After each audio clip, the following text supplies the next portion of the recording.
Let's take a look at how to play Halloween Word Burst and how to customize it for your group. You can find this game and more at Good Golly Games. To start, open the PowerPoint file for your preferred version and sound option.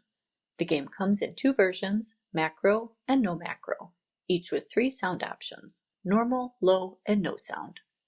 I'll start with the macro version and then show the differences in the no macro version. The first slide has a macro test to confirm everything is working. If not, follow the troubleshooting steps to enable macros. These steps are also included in your order as a separate file if you'd prefer printing them. Once you have the file open, start the slideshow from the beginning. There is an optional black slide that you can use to have the game up but not visible until you click the slide. You can delete this slide if you would rather have the game start immediately. After you start the game, there's a quick intro. From the main screen, choose your timer, easy 90 seconds, normal 60 seconds, or expert 45 seconds, and your mode, reveal or hidden. In reveal mode, answers appear as you click on them. For more of a challenge, in hidden mode, the board lights up but answers stay hidden until the end. Click play when ready. The first slide lets you enter your player or team names. Type in the names for up to 4 players. Then click play to go to the round 1 how to play instructions. In round 1, players will be given a category and will try to guess as many answers as they can before time runs out. They will get 1 point for each correct answer. Once you've gone over the instructions, click play to begin. The category automatically appears and the timer starts immediately after. Using the answer key provided with your order, you as the host will click any answer the player guesses correctly. In reveal mode, you will see the answers as you click. In hidden mode, you will just see the answer board light up when you click. In both modes, as you click the correct answers, the points will be added to the score tracker. Once the time runs out or the player guesses all the answers, click the Show Answers button to reveal all the answers and stop the timer. Click the Add button for the current player to add the points to their score. Then click the right arrow to go to the next puzzle. In round 2, players are given a clue and must guess the connecting word. They can request additional clues to help figure it out. The score tracker will start at 10 points and decrease with each additional clue. Once you've gone over the instructions, click play to begin.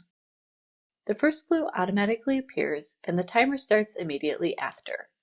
If the player requests another clue, click the second box to reveal the clue and 1 point will be subtracted from the score tracker. Continue revealing new clues as needed.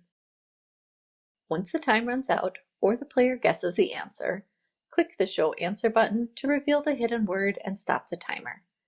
Click the Add button for the current player to add the points to their score, then click the right arrow to go to the next puzzle.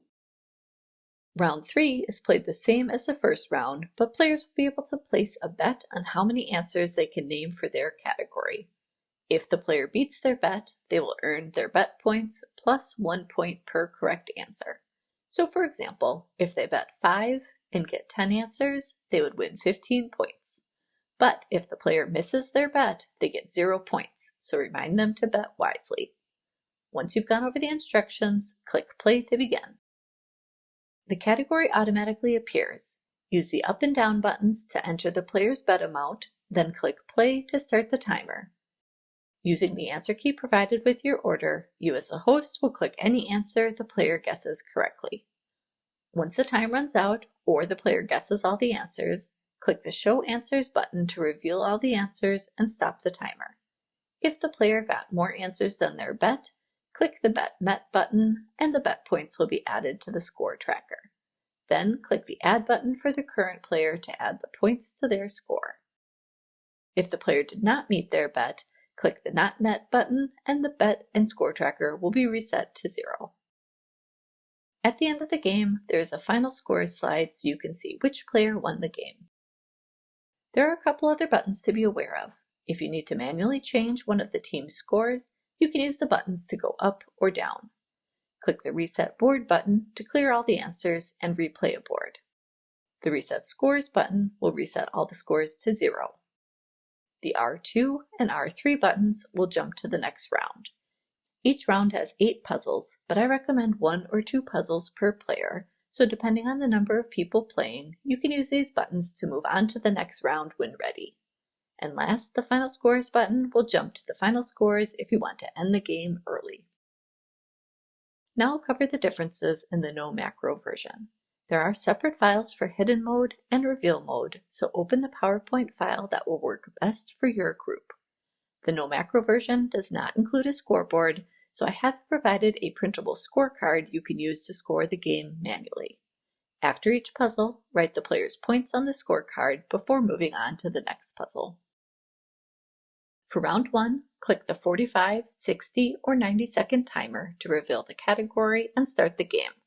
Then click on the answers using the included answer key. Once the time runs out or the player guesses all the answers, click the Show Answers button to reveal all the answers and stop the timer. Count the number of correct answers and write it on the scorecard.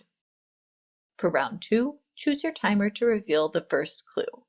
Click the Next Clue button to reveal a new clue and remove 1 point from the score tracker. Once done, write the score tracker number on the scorecard.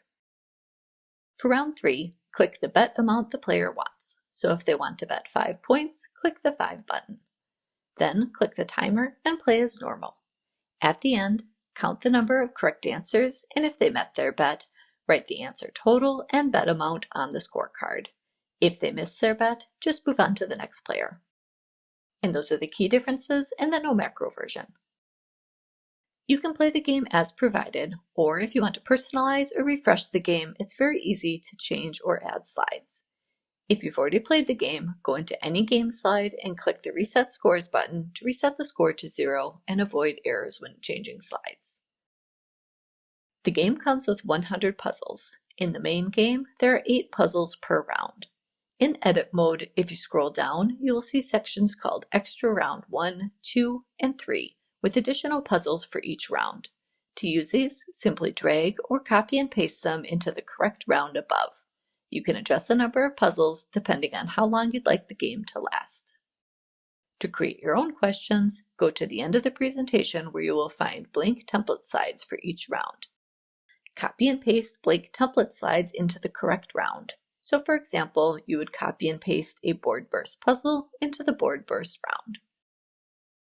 For the board burst and bet burst puzzles, enter the category at the top and the 10 answers below.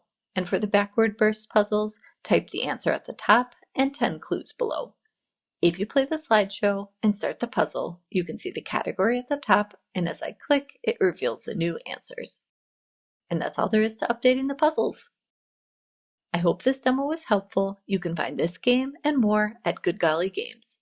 Feel free to contact me with any questions, and I'd love to hear how your event goes.